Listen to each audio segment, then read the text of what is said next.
If you're looking for a way to enjoy butterscotch cookies and still save on bites, points, and calories, I have the perfect solution for you here. These are my butterscotch crunch cookies with a surprise ingredient inside. These are delicious and have a nice butterscotch flavor. So if you're interested in seeing how these are done, stick around because it's coming up next.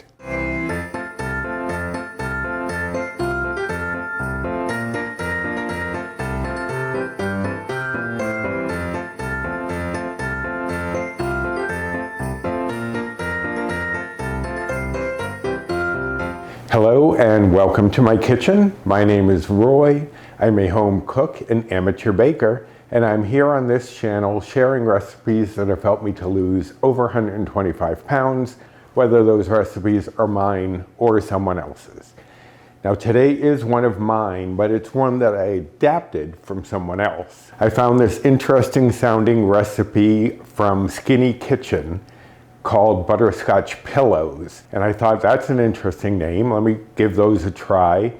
And I did, but there were a few things I wanted to change. So I adapted it to my own recipe, and I am calling them Butterscotch Crunch Cookies. I don't know where Pillows came from, but it was a tasty cookie. But you could have one cookie for 1 point or 1 bite. I'm on the Better Balance plan of healthy, which is equivalent to the old WW Blue plan, which I guess is now equivalent to the WW point system.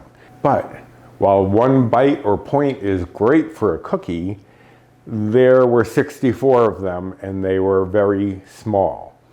I wanted something a little more substantial, a little more satisfying, and hopefully keep it within that low range for bites and points. And I succeeded. But I did make a few changes. So let's go over the ingredients real quick. I have here 1.5 cups of all-purpose flour. I have here 1 cup of brown sugar replacement. I'm using the Bestie brown sugar, which for Paul, my partner Paul, gives him the least amount of the aftertaste, that cooling aftertaste. And it's really a very good sweetener. I personally preferred the So Nourished because it made the cookies a little firmer, which is what I had wanted. The Bestie tends to make them a little softer, but either way, they're still delicious. Now I have here 1/2 cup of light butter, and you know I normally try to swap out butter for pumpkin or banana or what have you, but this is butterscotch cookies, so I figured I needed to have the butter in there. Although they're also called butterscotch cookies and there's no scotch, but anyway, I did want to use the light butter and still keep the points and bites down, and I did manage to do that. I have here in this baggie 1 cup of Fiber One cereal, and this is the one that I'm using. There's also All Bran, which is similar. But All Bran, the bites and points are a little higher. This Fiber One is much lower than the All Bran, so that's why I prefer using this. Plus I like it has a faint sweetness to it, so I really do enjoy the Fiber One. This is not sponsored, I'm just saying. In the original recipe, Skinny Kitchen used Rice Krispies, so you could use that if you want. I just wanted a little more crunch to my cookies. Or you could even like break up some Cheerios. You could do whatever you want. You can swap it out. If you don't want to use this or can't find it, just change it up. But I have them in a baggie because I am going to break them up a little bit. I don't want them in too big of a segment, so I am going to crush them up a little bit. I have here 1/4 cup of Bestie powdered sugar, and this is the one. I don't have the package for the Bestie brown sugar. I would have shown you that too. And this is another one, does not have any erythritol, which I think is the problem for that cooling effect. So it's really great if you have that cooling effect aftertaste that you want to get rid of. That's a good option. I'm using 1/4 cup. In the original recipe, they actually used a 1/2 cup of regular powdered sugar, and you could swap this out for regular powdered sugar and just for the bites and points. I don't honestly think it will affect them too badly. But when I made them, I thought I really only needed 1/4 cup. I didn't need the whole 1/2 cup. Maybe it's because they made more cookies with theirs that they needed more sugar, but I got away with a 1/4 cup, and it's also sugar-free, so if I need a little extra, I don't mind putting it in there and trying to calculate for bites and points. I have here 1 egg, and that is, of course, at room temperature. You always want any ingredients, especially in baking, to be at room temperature so they will combine more easily. I have here 1/2 teaspoon of nutmeg. Now that was not in the original recipe, so that's part of my adaptation, but I think that the nutmeg really enhances that butterscotch flavor. So you can leave it out, but it will boost the butterscotch flavor a little bit, so I do recommend using it. I have here 1/4 teaspoon of baking soda, 1/2 teaspoon of baking powder, 1/2 teaspoon of table salt, and 1 teaspoon of vanilla extract. So those are all of the ingredients that we're going to be using.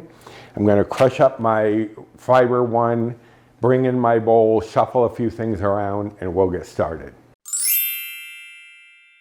Okay, so the first thing I'm going to do is I'm just going to add in the salt, baking soda, baking powder, and nutmeg to the flour, and I'm just going to use one of the beaters from here and just whisk it lightly. If I'd thought about it ahead, I would have probably put the flour in a slightly larger bowl, but just whisk that through to incorporate everything so you don't have pockets of salt or baking powder or nutmeg. All right, so I'm going to set that aside, and I'm going to put this back in my mixer there, bring in my big bowl and my light butter, add that to the bowl, as well as the brown sugar replacement. And now I'm just going to cream the two of these together until it's light and fluffy and the sugar is fully incorporated into the butter. It'll probably take about a minute or so. Okay, now what I'm going to do is add in my egg and my vanilla, and we're just going to mix that to incorporate. Okay, now we're going to add in the flour. I'm just going to use the mixer, and it's just to bring it together. If it starts getting a little too firm and the mixer starts having trouble, I will switch over to my spatula, but you just want to start this off on low. And usually whenever I add flour to wet, I usually mix it together a little bit first so that when I do turn on the mixer, it's not going to create a big flour shower all over the place. And then I'm going to start mixing. And you do want to scrape down the sides just to get all of that flour incorporated here. And then another quick mix. And whenever I'm mixing something like this and a lot of the batter gets stuck to the beaters, as I finish, I start to pull it up and let anything on the beater splatter off to the sides and then turn it off so that way it comes out as clean as possible. So now I'm going to add in the Fiber One cereal that I crushed up. All I did was just beat it a little bit and roll over it with a rolling pin. But you don't have to worry about getting too crazy, too fine of a piece. You just want to break up some of the bigger pieces. Just gonna stir this through and get those cereal bits all incorporated. Now, as you can see, this dough is a little more like a batter falling off of the spoon, but that's fine because what we're going to do now is put this in the refrigerator for at least half an hour and let that set up. In the Skinny Kitchen recipe, they had you put it into the freezer for half an hour and you had to make sure you remembered it, but I don't trust my memory, and I found that half an hour in the fridge was enough to firm this up. So half hour in the fridge and I'll be back. All right, so it's been about a half an hour, taking this out of the fridge, and I have a cookie scoop, number 50 cookie scoop, which is about a tablespoon. So if you don't have a scoop, you're not gonna get a scoop. Roughly about a tablespoon of dough for each cookie. Now I got 28 cookies out of this as opposed to the 64 that Skinny Kitchen got.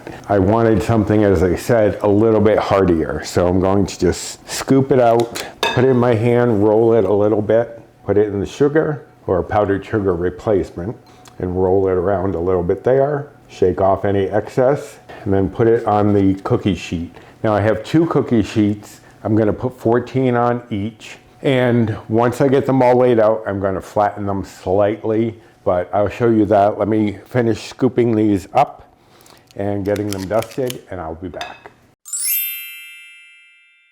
Okay, so I'm finishing up, and I changed my tactic a little bit. They were getting a little too soft, and I could have put them back in the fridge, but instead, since I'm using a scoop, I decided to just scoop them directly into the powdered sugar and just shake that up a little bit first. Then I can take them in my hand and shake them a little bit better. And you don't have to worry about them looking too wonky at this stage because we are going to flatten them, as I said. So let me straighten a few things up and we will flatten these and get them in the oven. All right, so now to flatten them, I'm just going to use the bottom of a glass. I'm going to spray it with some cooking spray because this dough will be a little sticky. You could use a fork as Skinny Kitchen suggested, but I think that's a lot more work because you get stuck in the tines and you have to get it out. So I'm just going the easy route, spraying my glass bottom, and you just want to slightly press it just to flatten it out a little bit. And as you probably saw, I did not even use all of the powdered sugar replacement, and I only used a 1/4 cup. So you could probably get away with 2 tablespoons. I just made sure I had a little extra in there. And you could, as I said, use regular confectioner's sugar if that's all you had.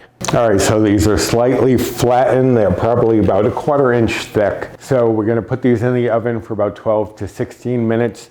You want them to get a little brown around the edges, and you want the center to be somewhat firm. You don't want it to be like still doughy, so I usually tap it just to make sure that it is set. So I'm going to put these in the oven. I'm going to put each one on its own rack, and halfway through I'm going to swap them and then spin them also just to get them evenly heated through. But 12 to 16 minutes, and I will be back.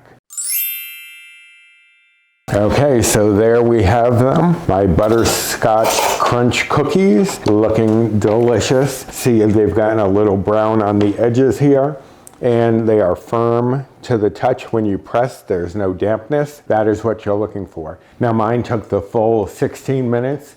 If your oven runs a little hotter, Jennifer Lynn, then it might be closer to 12, but I start checking them at 12 and then see how much longer I have to go. But mine usually runs the full 16. I'm gonna let these cool for about 5 minutes on the pan just to help them set up a little bit, and then I'm going to transfer them onto the cooling racks, which are underneath the pans right now.